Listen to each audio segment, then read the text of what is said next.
Hrafnaþing, föstudagur 17. desember frá Reykjavík, Langárbökkum og Akureyri að þessu sinni. 7 dagar til jóla og sannast sagna er birtu skilyrði þegar við erum að myndrita þennan þátt klukkan 11 á föstudagsmorgni að þá eru birtu skilyrði, hvað ég að segja, lágskýjað hér allavega á Langárbökkum, enda bara 4 dagar í það að hlutirnir fara að snúast við og hænufets lenging á degi fer í hönd, væntanlega rétt fyrir jólahátíðina. Og svolítið skrítið ástand í heiminum eins og Boris Johnson tapaði í gær þingkosningum, tapaði illa þingkosningum í einhverju kjördæmi sem ég kann ekki að nefna sem átti að hafa verið öruggt íhaldskjördæmi og held að verið frjálslyndir sem veltu íhaldsmannunum og stóli þar. En götupressan breska fer hamförum gegn forsætisráðherranum hárprúða þessar mundir og sakar hann að hafa stundað og blessað mikið svall í jólapartíum í Downingstræti fyrir ári síðan þegar Bretland átt að vera í lockdowni og enginn átt að komast í áfengisbyrði hvergi nokkurs staðar og þetta hefur gjörsamlega með ólíkindum dundrað á forsætisráðherranum núna allavega síðustu 10 daga og uppreist hjá honum innan íhaldsflokksins 100 þingmenn íhaldsflokksins sem hafa lagt gegn honum og tala að hann sé að klikka á einhver sem heitir plan B og hvað þá heitir plan C.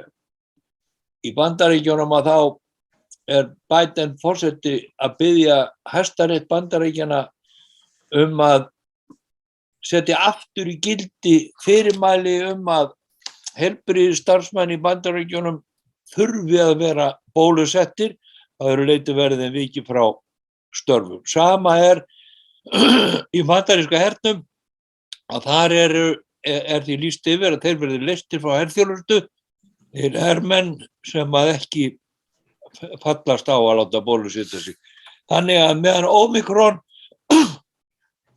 afbrigðir að herja á heiminn, að þá að skapast pólitísk óvissa beggja vegna hafsins. Biden með 52% bandaríkjamanna telja að forsetinn standi sig illa og það mikið munur frá því. En gestur okkar Jón Kristinn í dag prófessor Hilmar Þór Hilmarsson frá Akureyri, fræðimaður sem hefur starfað fyrir Alþjóðabankann í Víetnam, í Eystrasaltsríkjunum og í Washington 12 ára skeið og verið gistiprófessor við háskóla víða heim, alveg frá Berkeley og til Cambridge og Stockholms háskólan.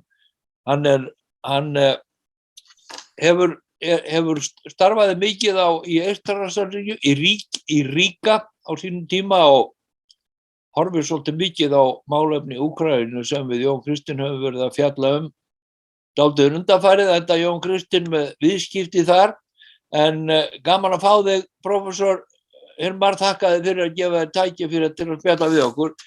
Að menn bíta í skjaldarendur beggja vegna landamæra Úkraínu, að vísu það Evrópusamband og NATO annars vegar og Rússland hins vegar. Þetta eitthvað meira heldur en eitthvað glamur? Heimurinn, hann á einhvers konar barmi, einhvers konar átaka þarna á austurvígstöðurum ef svo má orðið komast? Ég held að að uppruna þessa vandamál sem hefur kemur upp í Úkraínu má rekja til Búkarest 2008 NATO-leiðtogafundi þegar ákveðið var að bjóða bæði Úkraínu og Georgíu í NATO og þetta var eitthvað sem að vita fyrirfram 2008 að þetta myndi vera ósættanlegt fyrir Rússa og Rússar náttúrulega vita það að lönd sem eiga að fara inn í NATO og Evrópusambandið geta ekki verið í landamæradeilum og hann bregst við því að gera árás á Georgíu sama árið 2008 og síðar árás á Úkraínu.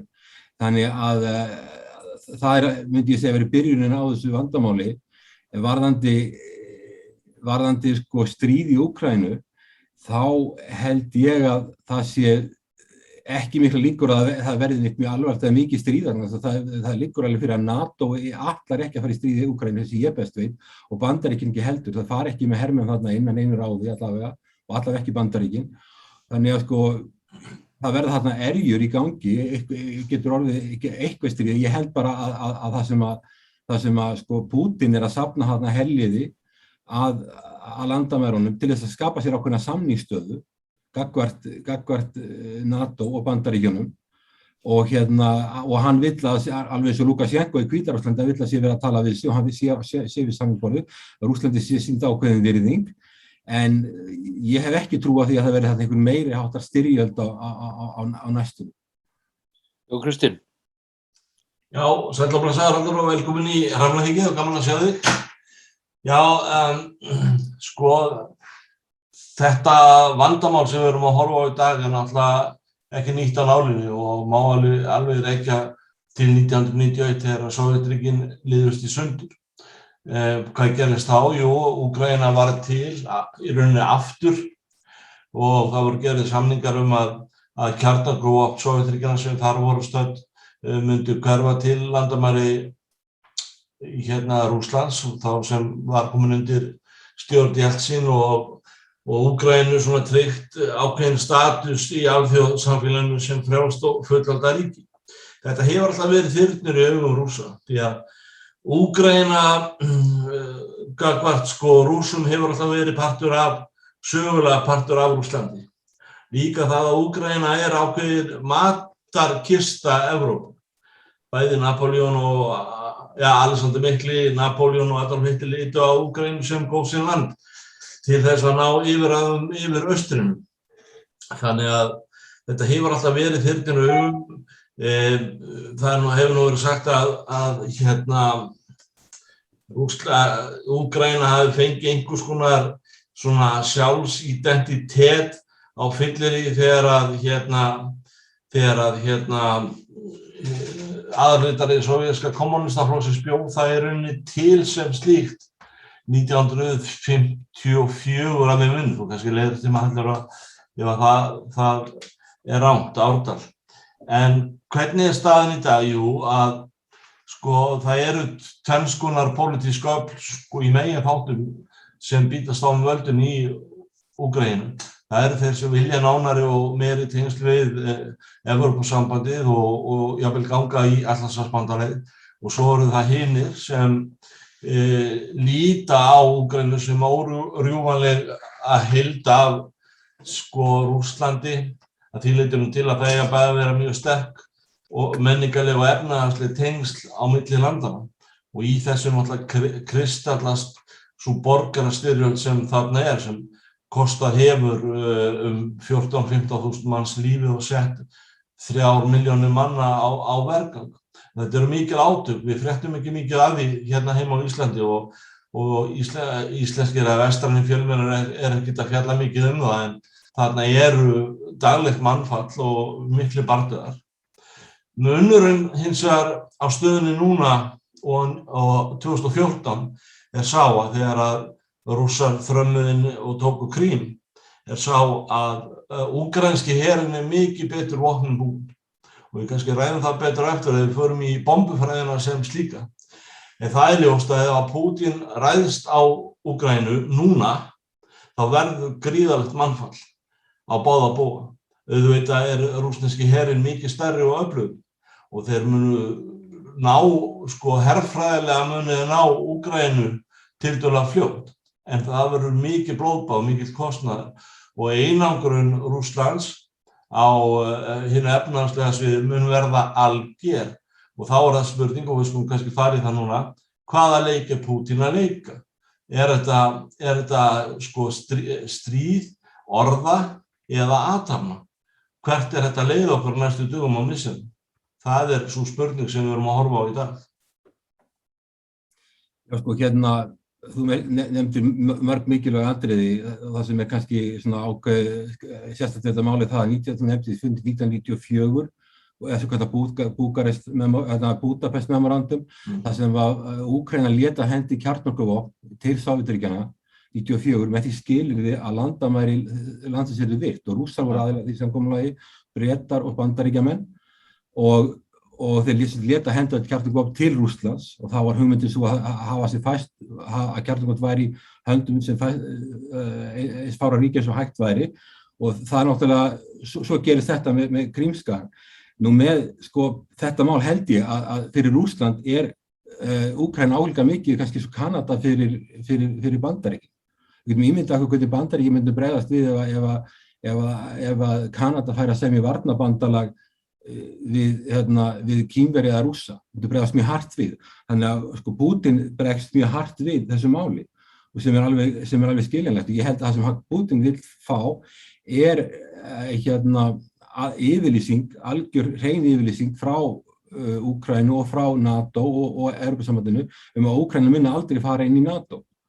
Og hvort að svo yfirlýsing kemur nokkuð tíman á meðan ég var í Brussel nýlega og talaði við sendiherra frá mörgum löndum sem liggja þarna að. Ef við tölum Pólland, þá vilja, og Eystrasaltsríkin eða baltneska löndin, þau vilja að Úkraína ráði þessu algjörlega sjálf. Þannig að spurningi hvort að Putin fær þetta samkomulag eða fær einhverja yfirlýsingu það til lengri tíma. Já, ég alveg sammála. Ég held að það vera millileið í þessu. Við höfum náttúrulega sögulegt dæmi hvernig Bandaríkjamenn brugðust við þegar að það voru komin kjarnorkuvopn eða uppbygging stöðva fyrir kjarnorkuvopn í bakgarðinum hjá sér og það Kúbudelda 62. Já. Það sem við vorum nokkra mínútur frá því að missa ógnarjafnvægið í kalda stríði í heitt stríð. Ég minni á það að þessi fælingarkenning eða mutual deterrence eins og hún heitir á ensku, að þessi gagnkvæma fæling hún nær ekki til Úkraínu. Það að segja, ef að Rússar ákveða að ráðast á landið, hvað á NATO að gera? NATO hefur engar varnarlega skuldbindingar gagnvart Úkraínu einfaldlega vegna þess að það ekki NATO, þannig að 5. ákvæði Atlantshafssáttmálans sem það að árás á eitt NATO-ríki árás á öll NATO-ríkin, þannig ekki hérna yfir. Og herafli Bandaríkjanna bara enginn þarna á svæðinu og ekki færu Pólverjar eða Slóvakíumenn eða Ungverjar eða einhver önnur lönd að leggja Úkraínumönnum lið ef yrði þarna stríð. Þannig að ef þetta stigmagnast og við getum horft á það að Pútín verði það einangraður í Kreml að haukarnir, þeir sem eru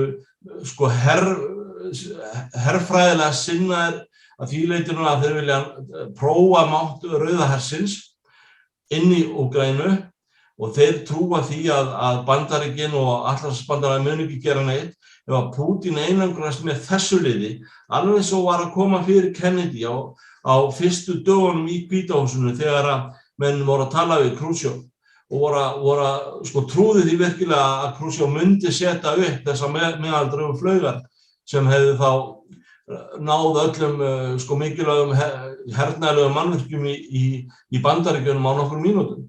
Ef að Kennedy hefði einangrast með þeim, þá hefði orðið stríð, þá hefði þeir ráðist á Kúbu, þeir hefðu sprengt þessar eldflaugastöðar af landakortinu, drepið mörg þúsunda rússneskum hernaðaráðgjöfum og þá hefði orðið stríð. Rússar hefðu þá lappað inn í Vestur-Berlín og þetta hefði stigmagnast á mjög fljótlega. Stigmögnunin myndi ekki þróast í það átt ef að Rússar myndu ráðast á Úkraínu. En spurningin þessi, hvaða spil, eins og Hallur þú ert á, hvaða millileikur í stöðinu? Og það er sama, bara örstuð, það sama í Kreml og í Hvíta húsinu, það sama stað uppi eins og var í Kúbudelinu. Það eru haukarnir og það eru dúurnar. Og hverjir það sem vinna? Bandaríkin, náttúrulega, ef þú nefnir Kúbu á það sem náttúrulega alveg rétt, það er Bandaríkin, mannúðarkenningunni vilja ekki að það sé nein lönd að hafa afskipti af Ameríku, þá ekki bara Norður-Ameríku, heldur líka Suður-Ameríku. Þeir líka Suður-Ameríka er svona backyard, þeir vilja ekki nein afskipti og brugðust mjög hart við og við sáum það í Kúbudelinni. Hins vegar við skoðum Bandaríkin náttúrulega NATO að mestu leyti Bandaríkin, 70% af. Algjörlega. útgjöldum NATO eru Bandaríkin og Bandaríkin hafa tiltölulega takmarkan áhuga á Úkraínu. Ef Bandaríkin hefði mjög mikinn áhuga á Úkraínu þá myndu þau senda her þangað, en það liggur alveg fyrir að Bandaríkin ekki að fara að senda her þangað og þá vaknar alveg spurning og þetta sami Eystrasaltsríkin. Það ekkit svo augljóslega miklu hagsmunir fyrir Bandaríkin í þessum löndum. Þau eru svolítið í vafa held ég innst inni með þetta Article 5 garantí að það raunverulega haldi. En ég held að Pútín vill einhverja yfirlýsingu og ég held að NATO-ríki og raunverulega hefði ef að Vesturlönd hefði verið að hjálpa Úkraínu, þá hefði verið miklu nær að 2008 að lýsa því yfir að Úkraína geti átt möguleika á því að fara inn í Evrópusambandið. Því það ekki hernaðarbandalag. Evrópusambandið ekki með Evrópuher, það ekki með eins og með sameiginlega lögreglu. Það hefði verið miklu minni ógn. En að lýsa yfir því að fara inn í NATO, það bregst Rússland mjög hart við og einhverju leyti svipað á Bandaríkin gagnvart Kúbu og þá spurningin, þetta að fara millileik? Hægt að láta Úkraínu hafa aðgang að sameiginlegu markaði Evrópusambandsins, fá styrki, uppbyggingarstyrki líka gegnum alþjóða fjármálastofnanir og svo kannski einhvers konar samstarfssamning við NATO, ekki hermenn en til dæmis eins og Úkraína reyndar að fá núna tækniaðstoð, hún að fá töluvert mikið af vopnum frá NATO. Þannig að Úkraína er með betur búin undir stríð 2000 og núna heldur en það var 2014. En ég held að sko Pútín náttúrulega búin að safna þarna herafla, 100.000 hermenn, eitthvað sem nefnt hann á erfitt með að bakka. Evrópusambandi það var alltaf að koma yfirlýsing frá Úkraínu að Úkraínu aldrei fara í NATO, en það er kannski að semja eitthvað 10 ár eða eitthvað, vegna þess að sko Úkraína ekkert að fara í NATO. Jafnvel þó að Bandaríkjamenn myndu samþykkja Evrópusambandið og Evrópuríki samþykkja Úkraína að færa inn í NATO, þá myndi það ekkert gerast fyrir það tekur langan tíma. Við sjáum það 2008 segir NATO, Úkraína á að fara inn í NATO, 2021 Úkraína langt í frá að vera tilbúin að fara inn í NATO og hún verður ekki tilbúin að fara inn í NATO og Evrópusambandið í langan tíma enn. Þess vegna væri hægt að semja um einhver minni skref til þess að bjarga málum. Svo tengist þetta líka öryggismálum Evrópu í orkumálum. Gasverð að fara upp út af þessari spennu og Þjóðverjar að vinna með Rússum í Nord Stream 2 leiðslunni og vilja þá hætta eða minnka gasflutninga í gegnum Úkraínu. Það mikið vandamál Úkraínu hvað tekjur að gera. Þannig að við sjáum líka klofning innan Evrópusambandsins og NATO að Þjóðverjar vilja vinna með Rússum og hafa miklu betri samskipti Rússa heldur en lönd eins og baltnesku löndin og Úkraína sem eru með landamæri við Rússland, óttast Rússland og vilja alltaf meiri og meiri refsiaðgerðir, eins og Litáen vill endalausar refsiaðgerðir bæði gegn Hvíta-Rússlandi og Rússlandi og það kannski Vesturlönd önnur verða kannski að fara að höggva á þetta að það ekki hægt að við erum búin að beita refsiaðgerðum gegn Rússlandi síðan 2014 út á Úkraínu, það ekki skilað neinum árangri og Rússar búast við refsiaðgerðum, undirbúa sig undir það og þeir láta ekkert að hendi Úkraínu og þeir láta ekkert að hendi Úkraínu þannig að það verði komið NATO-herinn í Úkraínu bara út af einhverjum refsiaðgerðum. Það liggja alveg fyrir, þannig að það sem við erum að gera núna hefur ekki skilað árangri og ekki líklegt að myndi skila árangri.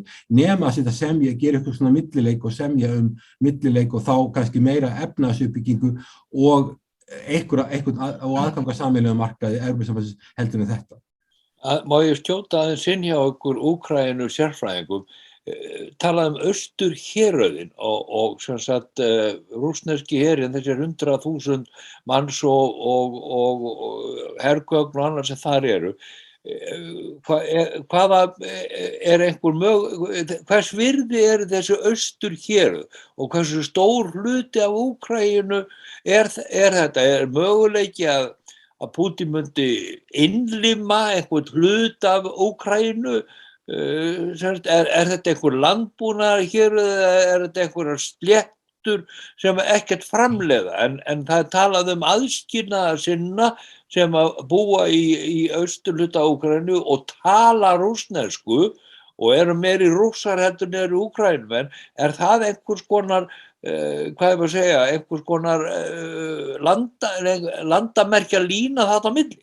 Það alveg ljós sko að það ekki, þetta er mjög mikilvægur punktur og mikilvægt allir að nefna því að það líka annað varðandi að aðild Úkraína, NATO og Evrópusambandið og tengslu Vesturlönd að landið er klofið í afstöðu til til austurs og vesturs, þó að flestir Úkraínumenn vilji ekki að Úkraína verði klofin í austur og vestur Úkraínu, þá sýna skoðanakannanir sem ég hef séð að fólk sem býr í austurhluta Úkraínu vill frekar, það er ákveðin tilhneiging til þess og þess ekki algilt, vill frekar tengst við Rússland, á meðan að vesturhlutin vill vera frekar í tengslum við NATO, Evrópusambandið og Vesturlönd. Þannig það er ákveðin hætta á því að landið geti klofnað ef það verða átök þarna, og sumir halda þeim, sumir í Bandaríkjunum ekki óttast það að þegar Nord Stream 2 leiðslan fer í gang, þá muni ekki vera gasflutningar í gegnum Úkraínu lengur, annarkvort lítið eða ekki skipta miklu máli, og þá séu meiri líkur á því að Rússar ráðist á Úkraínu og þá er kannski takmarkastríð, Rússland myndi taka stærri hluta á Úkraínu og þá myndi Úkraína klofna í tvennt. Þannig að þetta er ákveðin hætta, Úkraína verði klofna í tvennt.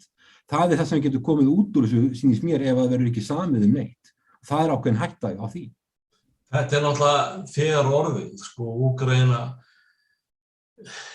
klofin í Donbass-héraðinu, þannig að þá engin, sko, stjórn úkraínskra yfirvalda yfir þessu héraði. Þannig að þetta sko, hernaðarlega orðið klofið. Og meðan að Bandaríkjamenn eru að fæða úkraínska herinn að bandarísku vopnum, til dæmis nýjasta þessi Javelin flugskeyti sem eru til þess að grænda skriðdrekum, því að Úkraína verður ekki unnin nema með mjög öflugum skriðdrekaflota og það eiga Rússar. Og svo eru aðskilnaðarsinnarnir, þeir eru að berjast við hliðina á Rússum í austurhéraðanum með rússneskum vopnum. Þannig að þetta er nú þegar orðið. Ég held að sko allir leikir í stöðunni eru vondir og ef við horfum á Vestur-Evrópu eða Evrópusambandið sem ég segi að hefur alltaf verið afskaplega lélegt í að stilla til friðar í Evrópu og þá minni ég bara á frammistöðu forystu ríkja Evrópusambandsins á Balkanskaganum sem hræðileg saga og vitnisburður vangetu Evrópuríkja að standa saman á hættutímum eða þá í svona átökum. Við erum að horfa á það núna að sko orku sjálfstæði Vestur-Evrópu ekki neitt. Einfaldlega vegna þess að það eru Rússar sem eru að hita upp 1/3 af Vestur-Evrópu í dag. Norður-Ítalíu, Ungverjaland, Rúmeníu, Slóvakíu, Tékkland og svo eru náttúrulega Þjóðverjar og önnur svona stórríki eins og Frakkland, þau eru að kjarnorkuvæðast í orkunni og eru þá bara miklu háðari rússnesku jarðgasi og flutningi þess til Vestur-Evrópu heldur en ella. Og þetta þýðir að Þjóðverjar sem eru að drepast á samviskubiti yfir framkomu þeirra við Rússa í seinni heimsstyrjöldinni, og þetta er ennþá að plaga Þjóðverjana, að þeir eru með miklu linari utanríkispólitík gagnvart Rússlandi heldur en önnur Evrópuríki eins og við tölum Ísland, Lettland og Litáen sem voru bara myrt af Þjóðverjum og síðan Rússum og ofsótt. Og það eru náttúrulega öll pólitísk öfl í þessum Eystrasaltsríkjum sem vil ekki sjá Rússa og hafa viðbjóð á þeirra sögu og alveg hvernig þeir hafa komið fram við þessi ríki. Og þannig er Pólland líka náttúrulega. Við skulum ekki gleyma því að seinni heimsstyrjöldin hófst á innrás Þjóðverja og síðan Rússa inn í Pólland. Og það var þjóðarmorð á Pólverjum framin á báðum þessum þjóðum. Og auðvitað eru þá Pólverjar sögulega síðan með baksýnisspegilinn á bæði ríkin. En orkusjálfstæði Evrópusambandsins ekki að verða neitt og það gefur Pútín gríðarleg völd. Og með Nord Stream 2 þá verða þessi völd nánast alger. Því að ef það er kalt heima hjá þér, ef þú getur ekki elda matinn og það er bara almenn orkuþurrð, Pútín skrúa bara fyrir kránuna, þá er hvert einasta ríki ekki sjálfstætt og valdafar þess undir hælnum á þangagangi í Kreml.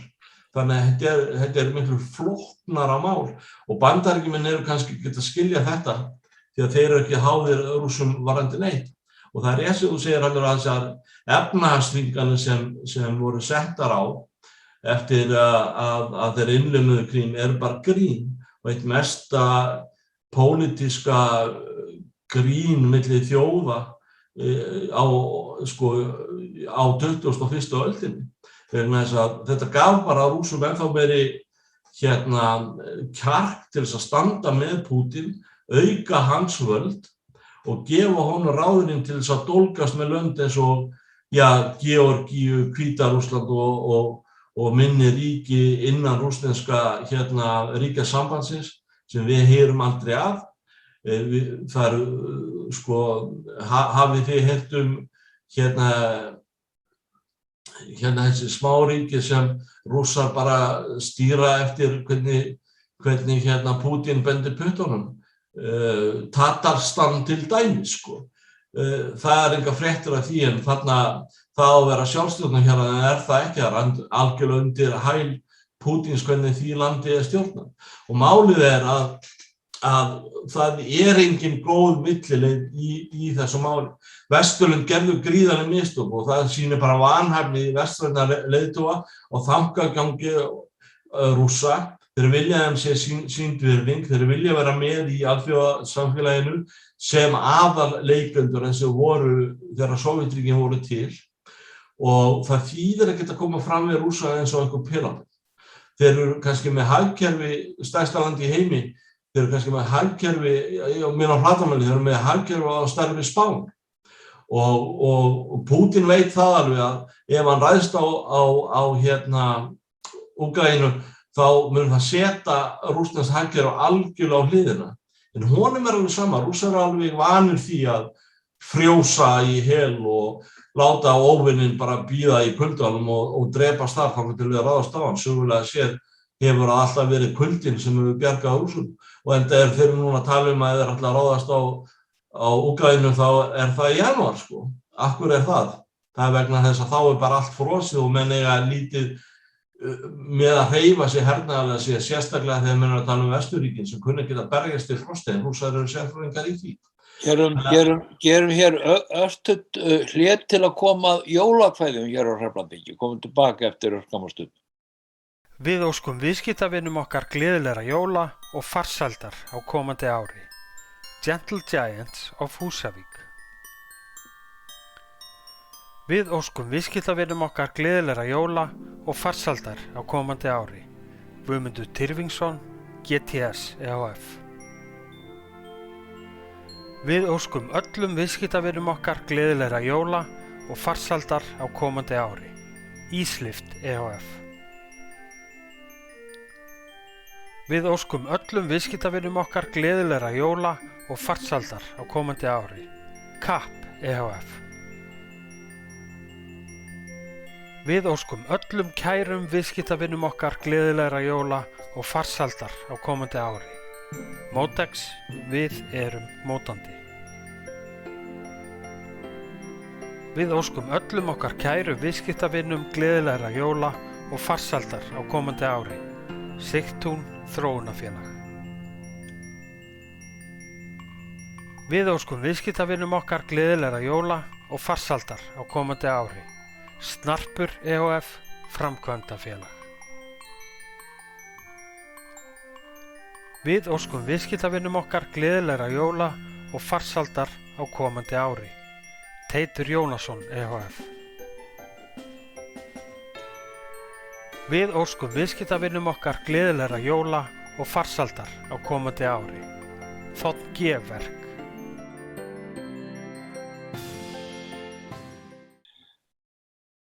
Sér aftur, Prófessor Hilmar Þór Hilmarsson að spjalla við okkur Jón Kristinn Snæhólm ástandið í Úkraínu.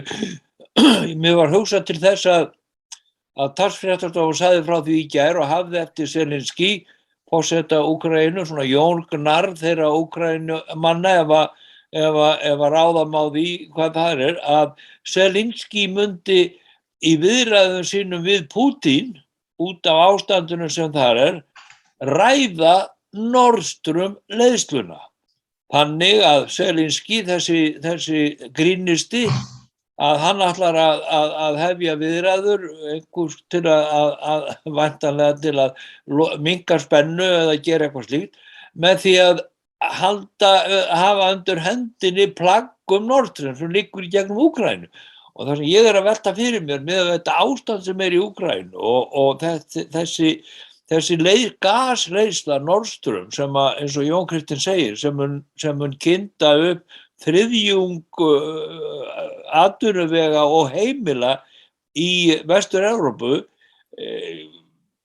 á svona óvissu ófriðarsvæðum. Það eiginlega með ólíkindum að Angela Merkel hafi samið slíkt án þess að gera einhverjum konar tryggingu fyrir því að ekki væri hægt að rjúfa þessa leiðslu og þar með orkuna til Evrópu.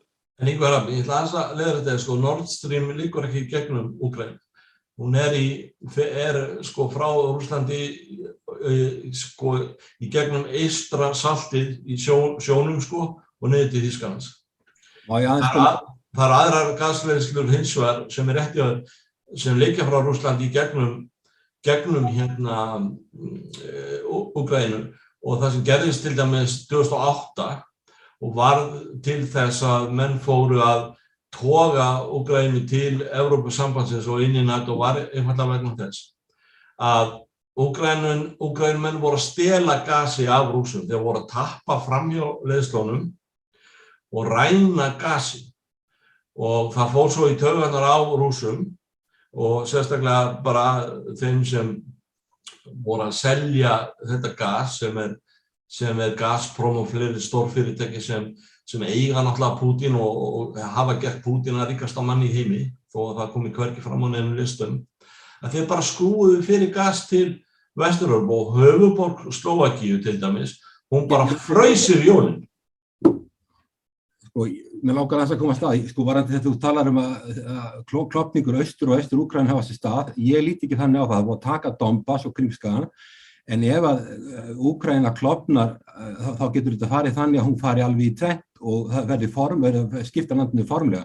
Það hefur ekki átt sér stað ennþá því að Úkraína, Donbass ekkert viðurkennt af Vesturlöndum sem hluti af Rússlandi og ekki heldur Krímskaginn og þannig að það ákveðin staða sem komin upp sem að En einhver síðan það bara Rússar sem ráða öllu. Já, landi hefur ekki formlega klofnað. Nei, ekki formlega. Það verður ekki lausn á, það auðvitað þetta að leysa vandamál þegar kljúvalandi, ég held að sé allir á móti því. Og það sem þú nefndir Eystrasaltsríkin, já, það náttúrulega deilu við Rússland, það mjög harðar og það helmingurinn af íbúum ríka til dæmis eru Rússar. Og það 30% af öllum íbúum Lettlands eru Rússar, 25% allra íbúa í Eistlandi eru Rússar. Þannig að það þarf að semja þetta og það verður ekki gert með refsiaðgerðum, það þarf að semja við þessa aðila, hvernig sem það gert. Og varðandi Nord Stream 2 náttúrulega ljóst að Þjóðverjar vilja semja við Þýskaland Rússar að semja við Þýskaland þessa gasleiðslu sem liggur frá Eystrasalti, frá Viborg, alla leið norðaustur Þýskalands og ein ástæða fyrir Þjóðverjar vilja gera þetta Rússar að þeir vilja minnka svokallaða transitrísk, þessa áhættu á gasflutningum frá gegnum Úkraínu, því Úkraína áhætturíki og ein ástæða fyrir því að gas verði svona hátt núna það þessi mikla áhætta vegna landamæra, vegna hernaðar á landamærum herlýsins af landamæri Rússlands. Pútín náttúrulega veit það eykur áhættu og þó að það kosti Pútín töluvert mikið að vera með alla þessa hermenn á landamærum Úkraínu, þetta kostar það mikla peninga og svo náttúrulega líka refsiaðgerðir sem hann á vona og komi frá vegna Úkraínu, þá náttúrulega hann að ná þessu miklu tilbaka ekki bara gegnum hærra gasverð. Og NATO virðist hafa vel algjörlega óundirbúið þessu bæði því að takast á við orkumálin, og ekki gert það, og svo líka þessi uppákoma í Hvíta-Rússlandi.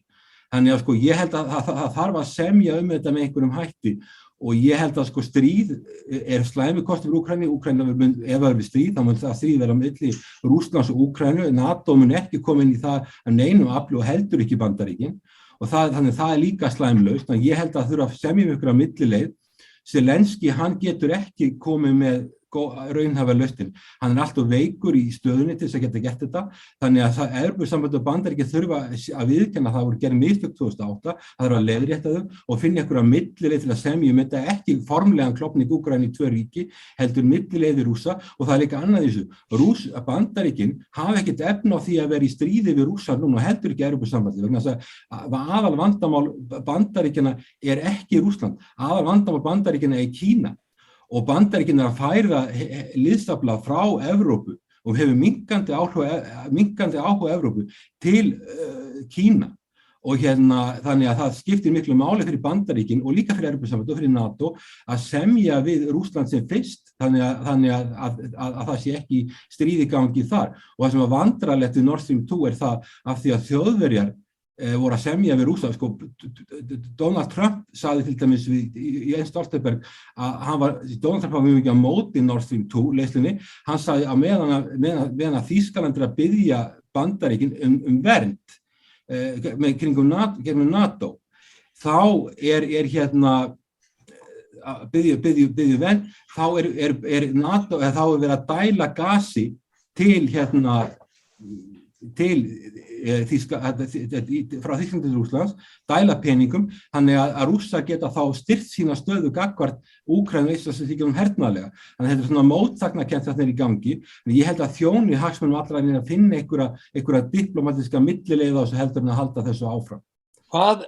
En drengi, hvað á þess fréttastofan við þegar hún segir það að Zelensky ætli að ræða eða vera með Nord Stream 2 í viðræðum við Putin? Hvað ef þó það séu einhverja aðra gasleiðir sem liggi gegnum Úkraínu, að þá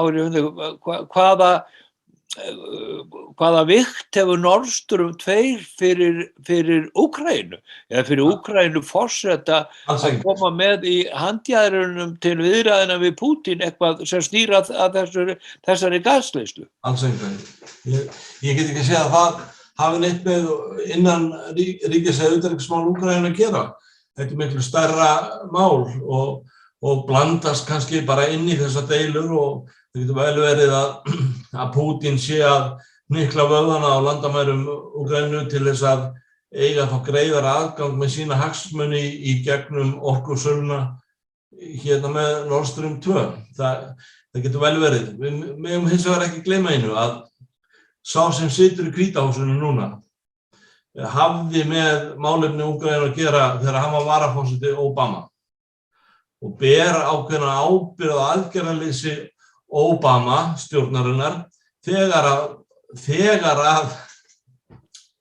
hitnaði þarna í kolónum 2014 þá gerði bara heimurinn undir forystu Bandaríkjamanna ekki neitt, bara ekki neitt og Bandaríkjamenn leyfðu Evrópusambandinu að fara mjög óþægilega nálægt Rússum með því að reyna að agitera fyrir því að Úkraína færi inn í Evrópusambandið sem náttúrulega bara rugl vegna þess að Úkraína það svarar ekki þessari kræteríu sem Evrópusambandið gerir sjálft þeirra krafna sem Evrópusambandið gerir sjálft til þess að taka ríki inn í Evrópusambandið.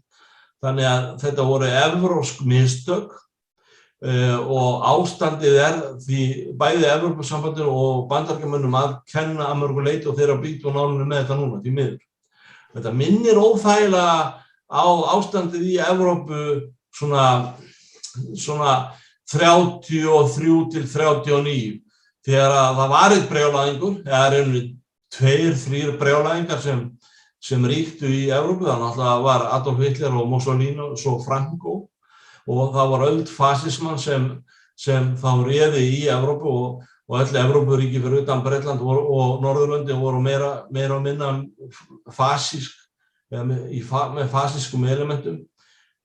Stjórn Pútins ekkert annað en fasista stjórn. Þannig ekkert raunverulegt lýðræði og mannréttindi eins og við þekkjum það hér. Þar eru fjölmiðlar ofsóttir, þeir sem eru á móti stjórnvöldum, þeir hverfa eða stungið í fangelsi og herinn náttúrulega algjörlega undir stjórn Pútins. þannig að, og það engin stjórnarandstæða í þinginu eða þröskuldar í rússnesku stjórnarskránni sem takmarka völd forsetans að neinu leyti.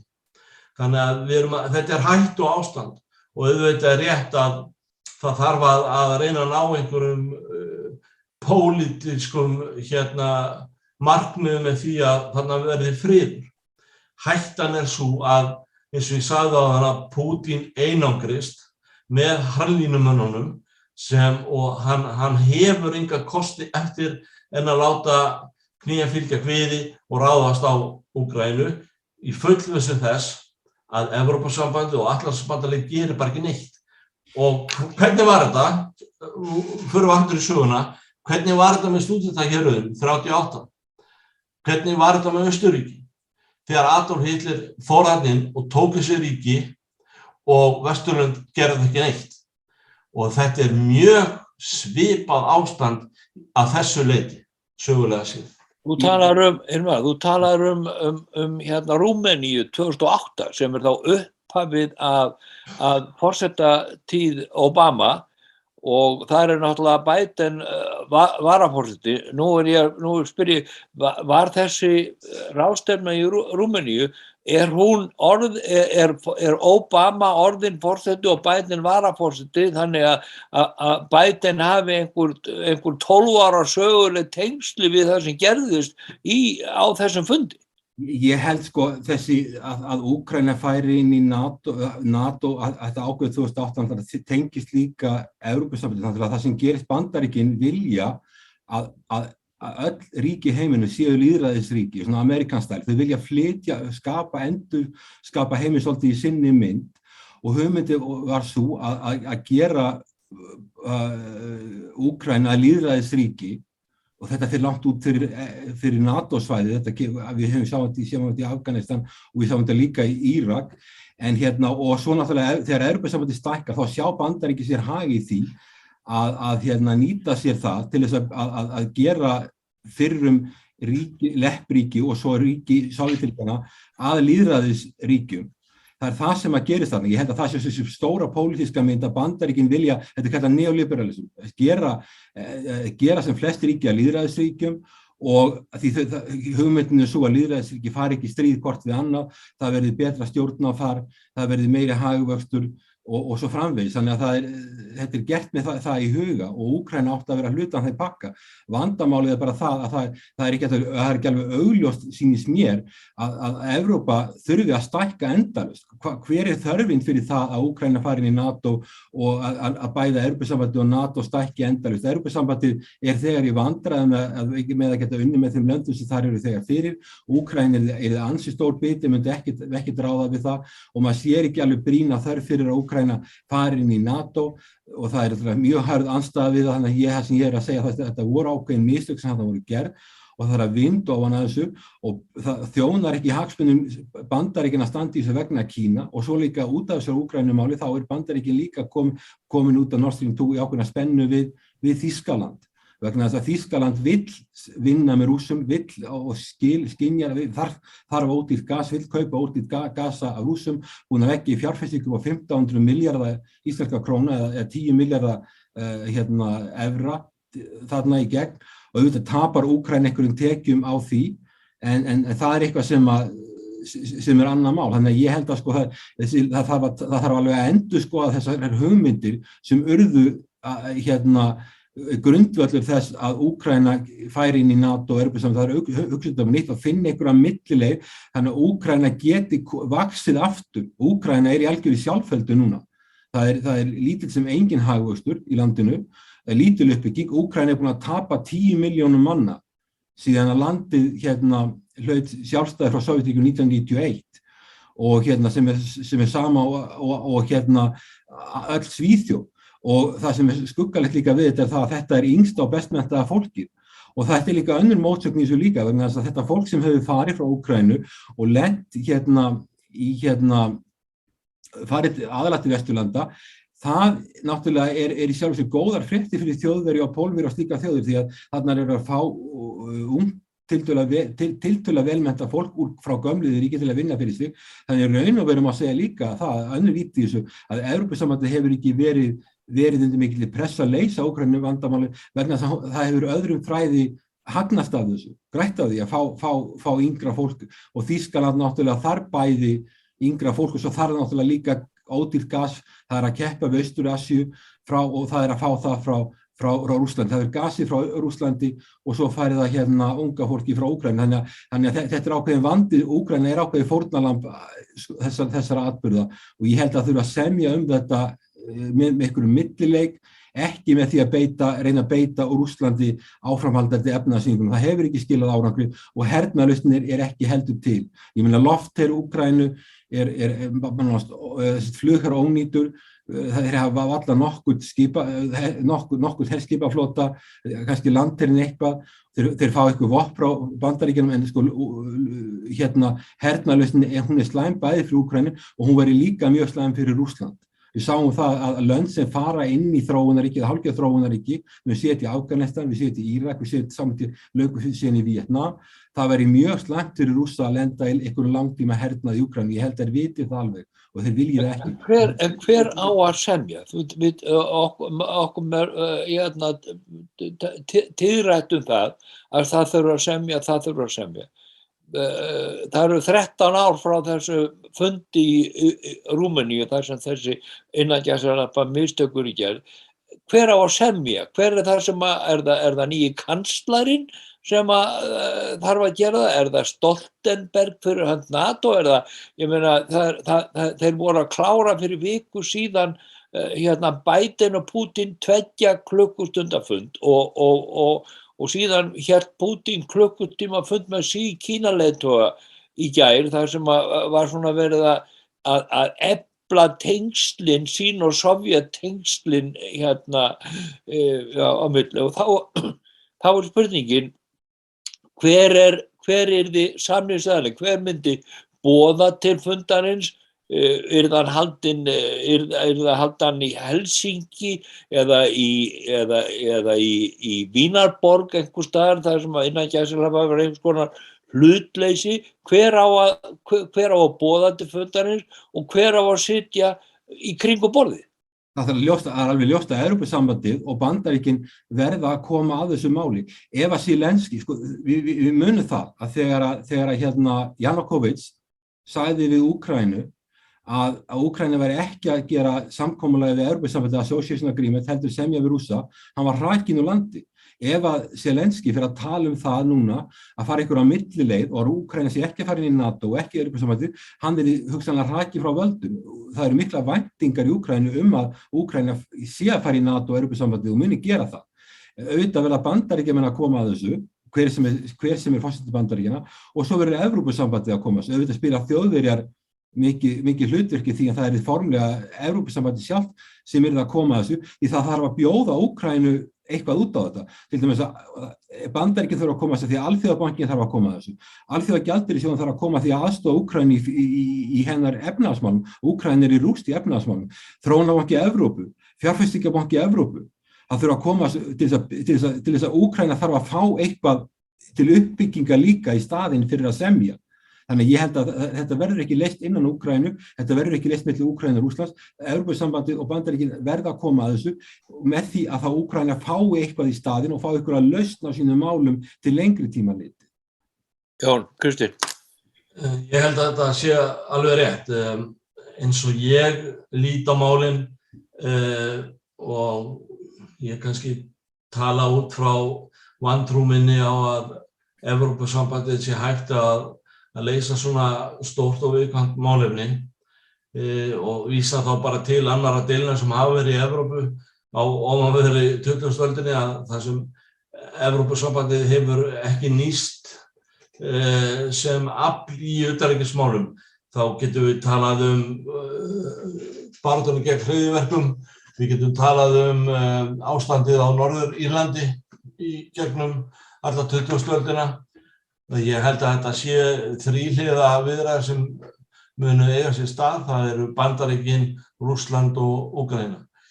Ég held að það sem líklegast muni muni verða ofan á að efnahagsaðgerðum gegn Rússlandi út af töku þeirra á Krímskaganum verið hætt og það verður bara viðurkennt án þess að það verður kannski fært í sterkt letur en viðurkennt að yfirráð Rússa verði þarna næstu áratugina ef ekki aldirnar, bara eins lengi og þeir hafa áhuga á því.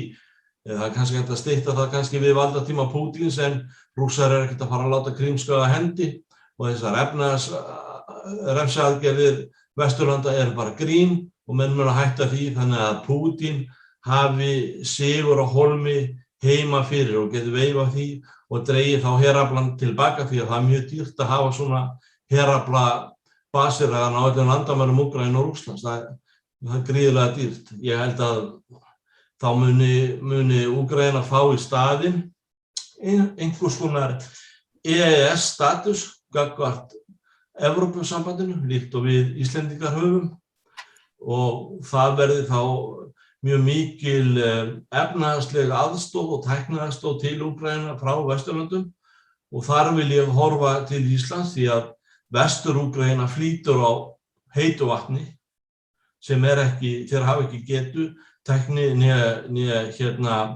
efnahagslega getu til þess að virkja. Þar höfum við Íslendingar komið aðeins við sögu. Við vorum að gera orkusamninga við Úkraínu eða það var í deglinu undir forystu Vilhjálms Þórs Vilhjálmssonar og Orkuveitu Reykjavíkur kringum 2006 og 2007. Það er þessi efnahagslega aðstoð að gera Úkraínumenn sem eru afskaplega fátækir, efnahagslega sjálfstæða og orku sjálfstæða gagnvart Rússum. Ég held að þetta gæti verið einhvers konar málamiðlun sem allir mættu vel við una. Það er alveg rétt að það er algjörlega borin von að aðild Úkraínu að Evrópu eða ESB er í náinni framtíð. Það er bara hernaðarlega og efnahagslega útilokað.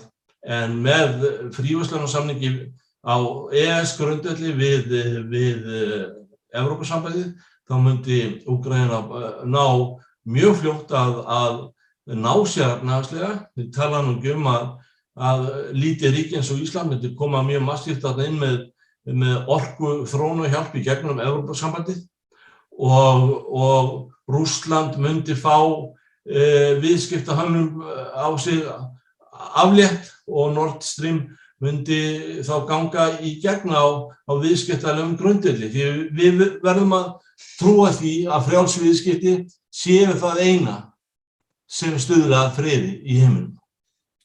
Loka orð, prófessor Hermann. Já, ég er sammála mörgum sem þarna kom fram. Ég held að það er ekki bara Úkraína sem hefur hagsmuni af því að þetta mál sé leyst á diplómatískan hátt við Rússland. Heldur það líka, Bandaríkin líka. Aðal vandamál Bandaríkjanna ekki Rússland, heldur Kína og Bandaríkin hafa hagsmuni af því að semja við Rússa og koma að friði milli þeirra og hætta þessum viktaþvingunum. Og svo hefur Evrópa líka hagsmuni af því að semja við Rússa. Það eitthvað 80 milljónir íbúa Evrópu núna sem geta ekki kynnt húsi sín vegna hás gasverðs. Þannig að þetta koma á sæmilegum friði milli Evrópusambandsins og Rússlands, þá þetta að ná gasverðinu niður og þannig að Evrópa hefur líka hagsmuni í þessu máli og að Evrópusambandið og Bandaríkin komi að því að semja einhverja millileið, held þessi eina sem hægt að gera núna, það sem núna að gerast, ég held að sé allir að tapa á þessu svo til dag. Hilmar Þór Hilmarsson, Jón Kristinn Helm, mjög áhugaverð alþjóðleg umræða á Hrafnaþingi dagsins og við ætlum að láta Hrafnaþingum þessa árs lokið, næsti föstudagur, aðfangadagur og ekki mikill áhugi fyrir einhverjum pólitískum umræðum þar og síðan náttúrulega gamlársdagur en við hittumst aftur fyrsta föstudag í janúar 2022. Takk fyrir í dag og góða helgi. Gleðileg jól. Gleðileg jól. Takk fyrir.